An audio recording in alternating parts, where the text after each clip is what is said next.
Hi hello నమస్తే welcome to amazing taste. నేను మీ anchor Kiran. Friends, ఈరోజు ఈవినింగ్ కొత్తపేట రోడ్లో ఉన్నటువంటి శ్రీ సాయి ఉడిపి కిచెన్ ఒక ఫుడ్ ట్రక్ దగ్గరికి అయితే వచ్చాయన్నమాట. ఎందుకంటే ఇక్కడ ఉన్నటువంటి ఈవినింగ్ స్నాక్ అద్రగొడుతున్నారని చెప్పేసి అయితే నాకు ఇన్ఫర్మేషన్ వచ్చింది. సో ఇక్కడ ఉన్నటువంటి ఫుడ్ ట్రక్లో ఎలాంటి స్నాక్స్ ఉన్నాయి, మరి ఈవినింగ్ ఎంజాయ్ చేయడానికి అసలు ఏ స్నాక్స్ అవైలబుల్లో ఉన్నాయి, ఇవన్నీ తెలుసుకోవడానికి అయితే నేనైతే ఇక్కడికి వచ్చేసాను. మరి మీకు కూడా చూపిస్తాను, పదండి.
సో ఫ్రెండ్స్ ఇక్కడ ఈవినింగ్ స్నాక్ ఏముంటుందా అనుకున్నా, నిజంగా చాలా చాలా డిఫరెంట్ స్నాక్ అయితే నాకు ఇక్కడ దొరికింది అనమాట. చెప్తే మాత్రం మీరు నిజంగా షాక్ అవుతారు. సో రాగి దోశ అయితే మనం జనరల్గా ఎక్కడైనా తినే ఉంటాం, కానీ ఇక్కడ రాగి వెజిటేబుల్ దోశ అని ఇంకా రాగి chicken with egg dosa. So ఇక్కడ చూస్తున్నారు ఫ్రెండ్స్, ఇది రాగి వెజ్ దోశ. సో దీంట్లో ఓన్లీ క్యారెట్, ఆనియన్స్ అండ్ ఇంకా ఓన్లీ వెజిటేరియన్కి సంబంధించినటువంటి ఇంగ్రీడియంట్స్ మాత్రమే ఉంటుంది అనమాట. ఇది రాగి దోశ, ఇది కూడా రాగి దోశ, కాకపోతే రాగి చికెన్ దోశ అనమాట. చికెన్ అండ్ ఇంకా ఎగ్ అలాగే బట్టర్, చీజ్ అన్నీ కూడా కలిపి దీంట్లో ఉంటాయి. సో చికెన్తో చేసినటువంటి ఇంగ్రీడియంట్స్ అంటే చికెన్తో ఏంటన్నది, చికెన్తో ఏం చేస్తారు మీరు దీంట్లో? చికెన్ ఫ్రై చేసుకొని, ఓకే, ఇంట్లోనే చికెన్ ఫ్రై చేసుకొని వస్తారనమాట. చికెన్ కీమా తీసుకొని వచ్చి సో ఇక్కడ రాగి దోశ పైన వేసేసి, అలాగే ఎగ్గును కూడా సో ఎగ్ వేస్తారనమాట. అంటే ఎగ్ కూడా దాన్ని ఫ్రై లాగా చేసి దానిపైన వేసేసి, సో చీజ్ ఇవన్నిటితో మన రాగి దోశ తయారు చేస్తారు. ఇవి రెండు అయితే రాగి దోశ, ఆయనకి ఇదేమో వెజిటేబుల్, ఇది చికెన్ ఎగ్ ఇది. సో ఇదేమో నార్మల్ దోశ అనమాట. దీంట్లో జనరల్గా బట్టరు ఆయనకి ఆనియన్స్, క్యారెట్స్ ఇవన్నీ ఉంటాయన్నమాట. సో ఇది మాత్రం నార్మల్ దోశ. ఇక్కడ మాత్రం చాలా డిఫరెంట్గా రాగి దోశ తినాలంటే మాత్రం రాగి చికెన్ దోశ ఇప్పటివరకు అయితే నేను వినలేదు. చికెన్ దోశ తినాలంటే డెఫినెట్గా ఈ ఫుడ్ ట్రక్ని మీరు విజిట్ చేసేయండి. సో ఇప్పుడు ఈ టేస్ట్ ఎలా ఉందో మీకు చెప్పాలి కాబట్టి డెఫినెట్గా టేస్ట్ చేయబోతున్నా. ఫస్ట్ రాగి వెజిటేబుల్ దోశ టేస్ట్ చేద్దాం. సో రాగి వెజిటేబుల్ దోశ చూసారు ఫ్రెండ్స్ ఎంత కలర్ఫుల్గా ఉందో.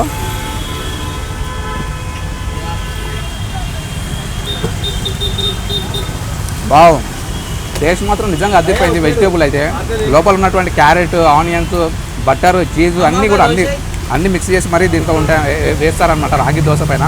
సో ఇది వెజిటేబుల్ దోశ. ఇప్పుడు వచ్చేసి ragi chicken with egg dosa try చేయబోతున్నా. ఇంతవరకు నేను ఈ దోశ ఇంతవరకు నేను ట్రై చేయలేదు. నిజంగా అద్దరిపోయింది ఫ్రెండ్స్. నిజంగా చికెన్ ఫ్రై, అలాగే ఎగ్ ఫ్రై, బటర్, ఆనియన్స్ అన్నీ కూడా మిక్స్ అయి ఉన్నాయి. అండ్ ఇంకా ఇవన్నీ కూడా పక్కన పెట్టేస్తే రాగి దోశ అనమాట. రాగి దోశ నిజంగా చాలా సూపర్గా ఉంది. సో మీరు కూడా రాగి దోశ, రాగి చికెన్, బటర్ అలాగే ఎగ్ దోశని ట్రై చేయాలంటే ఈ ఫుడ్ ట్రక్ని డెఫినెట్గా మీరైతే విజిట్ చేసేయండి.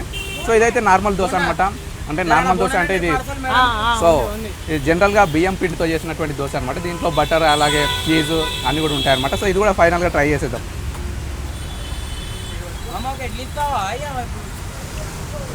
సో ఇక్కడ ఉన్నటువంటి చట్నీ కూడా చూసారా ఫ్రెండ్స్ ఎంత చిక్కగా ఉందో. వాటర్ లేకుండా చాలా గట్టి చట్నీ అంటారు కదా, చాలామందికి ఇష్టం అనమాట ఆ చట్నీ. సో ఈ చట్నీ కూడా ఇక్కడ అవైలబుల్లో ఉంది.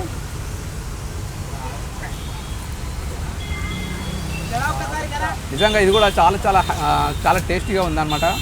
ఈవినింగ్ స్నాక్ ఏం చేయాలంటే ఇలాంటి స్నాక్ ఏం చేయాలని నేనైతే డెఫినెట్గా మీకు సజెస్ట్ చేస్తున్నాను. సో మీరు కూడా రాగి దోశ తినాలంటే ఈ ఫుడ్ ట్రక్ని డెఫినెట్గా మీరు విజిట్ చేయండి. సో చూసారు కదా ఫ్రెండ్స్ ఇక్కడ ఉన్నటువంటి రాగి దోశ వెరైటీస్.